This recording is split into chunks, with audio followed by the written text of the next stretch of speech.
El 31 de marzo de 1866, o sea, hace poquitos días, pero hace muchos años, España bombardeó Valparaíso.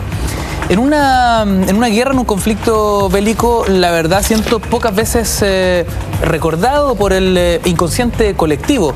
Chile entró en una guerra contra España. ¿En qué contexto se desarrolla este enfrentamiento, Cristóbal? ¿Y qué pito tenía que tocar Chile en ese entonces? Mira, a ver, a nivel internacional hay un tema bien interesante. Estados Unidos está en guerra civil todavía y por lo tanto debilitado, que era como el gran poder, digamos, en América del Norte y que además se extendía por el Caribe con sus intereses. Entonces, aprovechando esa debilidad, las naciones europeas empiezan a tener pequeñas aventuras, digámoslo, en algunos países de América con el fin de ampliar su esfera de influencia. El caso del Imperio Mexicano con Maximiliano de Habsburgo entre el 64 y 67, la reincorporación de República Dominicana como colonia española en 1863.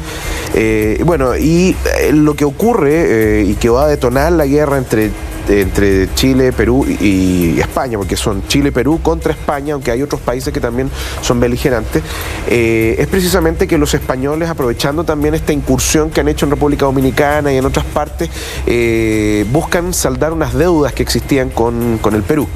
El Perú, por desgracia, no reconocía esas deudas por un lado, ni tampoco tenía cómo pagarle a España en ese momento. Entonces, los españoles deciden invadir unas islas, que se llaman las Islas Chinchas, que quedan en la costa sur del Perú, y que la gracia que tenían estas islas es que son grandes depósitos de fosfato, de guano, que se utilizaba como fertilizante en esa época, y del cual Perú sacaba una cantidad más o menos importante de sus réditos, digámoslo, del presupuesto, precisamente de esas islas. Esto se ve en primer término por las naciones americanas como una invasión y un intento de España de reinstaurar su imperio colonial, cosa que en realidad no era tan así, pero sí de volver de alguna manera a mostrarse como un poder. Además, también la flota que tiene España es una flota extremadamente nueva, de barcos modernos, con las cuales ha decidido primero hacer una expedición científica que después se transforma en una expedición militar. Además también esto ocurre justo en una época, y lo conversábamos fuera de cámara, que lo mencionaba Armando, que hay un surgimiento, un sentimiento que se llama un sentimiento americanista, ¿ya? Pero fíjate tú que es americanista dejando a los americanos, es decir, a los norteamericanos fuera, ¿ya? Porque también ellos son el enemigo. Y ahí, bueno, hay gente que lo ha estudiado bastante, a Gabriel Cid, David Home ahora, Ricardo López, en fin, que han tratado todo este tema del pensamiento hispanoamericano, o sea, perdón, americano, enfrentado al europeo que parece que venía a conquistar de nuevo estos territorios. Los franceses lo habían hecho, con México, por ejemplo, el 64. Entonces, Chile, que siempre es mirado como el país que no le gusta participar de estos conflictos, ni tampoco que enarbola las banderas del americanismo, es el país más americanista de todos. Donde hay unos panegiristas del americanismo, Benjamín Vicuña Maquena, etcétera, que son los adalíes precisamente de esto. Y, bueno, yendo a los hechos propiamente tales, lo que ocurre es que la flota chilena y peruana salen al encuentro de la flota española, pero nosotros no tenemos cómo ganarle una flota como esa, porque es una flota muy, muy moderna. Nuestros barcos son relativamente viejos. Piensa tú, por ejemplo, la Esmeralda era un barco que se construye en 1856, ya tenía 10 años, entonces no es un barco artillado tampoco. Y en un acto, discutible, se trató de vil en su momento, el almirante de la flota española quiere que Chile le rinda honores a la bandera española, ¿ya? A pesar del acto del estado de guerra que existía entre estos dos países. Las autoridades de Valparaíso se niegan. Entonces el almirante de la flota española da un ultimátum y dice: bueno, saquen a los niños, saquen a las mujeres, porque yo voy a bombardear el puerto si no se le rinden a tal hora, honores a la bandera española. El cuerpo diplomático en Valparaíso le manda una nota diciéndole, como esto es un acto de agresión, etcétera, pero finalmente se inicia el bombardeo, que dura más o menos 3-4 horas, le prende fuego a la aduana, a buena parte de la ciudad, donde no se perdonó, en definitiva, edificios civiles, militares, etcétera. Roberto, ¿en qué condiciones queda el puerto de Valparaíso después de esta este bombardeo, ¿no? También descrito por Cristóbal. Bueno, quedan en pésimas condiciones. Afortunadamente, parte de las bombas que se usaban eran proyectiles, ¿cómo se llama?, macizos. ¿Ya? Por lo tanto, no explosaban, digamos, cuando caía. Pero yo quería agregar un par de cosas a lo que decía Cristóbal, que me parece su resumen muy interesante. Los españoles tuvieron 3 almirantes en este periodo. El primer almirante, con el que se toman las islas, y con un diputado que mandan de allá, un enviado de allá de España, que resultó ser un halcón tremendo, que se lanza en una ofensiva para lograr su objetivo de todas maneras. Y eso hace que las cosas empiezan a levantar el ánimo, y en Chile particularmente, mucho más que en Perú, curiosamente, que era el país agraviado.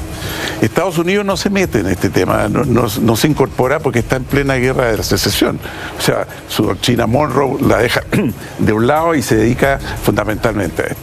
El almirante Pareja, que es el segundo almirante, porque hubo una dificultad entre los dos, ¿cómo se llama?, enviado, el diplomático y el militar, y el almirante Pareja asume el mando y parte hacia el sur, y resulta que le toman un buque, le capturan un buque en el famoso combate de Papudo. Aptao es otro combate. Y ahí, posterior a eso, el honor del almirante dice: yo me suicido. Y se suicida el almirante Pareja, que entre paréntesis era el hijo. ¿Se suicida? Del general Pareja, Antonio, que había venido justamente a invadir Chile en el año 13, que conocemos toda esa parte de la historia. Entonces, lo curioso de este conflicto, que no solamente marítimo, y eso también es, muchas veces se analiza solamente estos hechos. El ejército se moviliza necesariamente, porque se teme que eran 6, ¿cómo se llama?, fragatas, como decía Cristóbal, extraordinariamente bien armadas comparadas con los barcos que teníamos, los buques que teníamos nosotros eran de muy baja calidad. Y entonces el ejército se tiene que instalar en distintas guarniciones, previendo un posible desembarco de fuerza. Entonces hay bastante alarma, unidades, digamos, tienen que desplazarse hacia el norte, hacia el sur, porque no se sabía en qué momento, digamos, podía, ¿no es cierto?, actuar. Ahora, paréntesis, a mí lo que me llama la atención, Armando, es cómo este sentimiento americanista, bien descrito por Cristóbal, es el que une a Chile y Perú en esta causa, entendiendo los conflictos que enfrenta Chile con Perú y también con su otro vecino Bolivia, históricamente hoy amarrados incluso en dramas diplomáticos. Bueno, históricamente es al revés, porque la historia de América desemboca en naciones independientes que hoy día conocemos, pero partimos todos como dominios de España, con mucho más en común que de diferencia. Todos dominios de un mismo imperio, todos hablando el mismo idioma, y la verdad, la historia de los países americanos fue una historia entrecruzada, más que paralela, donde hubo muchos intercambios y hubo muchos proyectos fallidos. O sea, se habla de la Colombia, por ejemplo, alguna vez Colombia, Ecuador, Venezuela, también la Confederación Perú-Boliviana, las Provincias Unidas, el Río de la Plata y Chile. Es decir, la historia de América desembocó, lo que conocemos hoy día, 30 países independientes, pero pudo haber sido muy distinto si los proyectos de Bolívar se hubieran cumplido. Y en esa época coexistían distintos proyectos de país y distintos proyectos de federaciones americanas.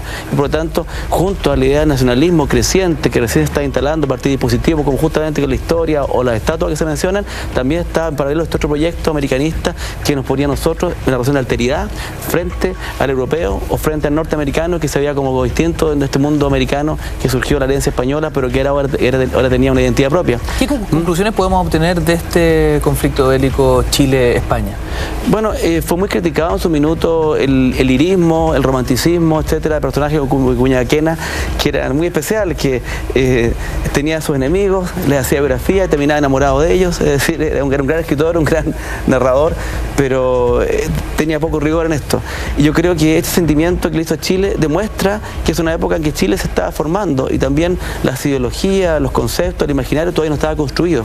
Y por un lado, como decía, hay un muy fuerte nacionalismo presente, que es un proyecto geopolítico muy potente que encarna Portales cuando plantea que Chile debe ser una potencia en el Pacífico y su destino manifiesto está en el dominio del mar, y otros en cambio pensaban, el mismo Higgins, cosa que queremos olvidar, o Freire, que pasando largas temporadas de exilio en Perú o en Bolivia, sentían que el destino de América estaba en la unidad y había que lograr el sueño de Bolívar.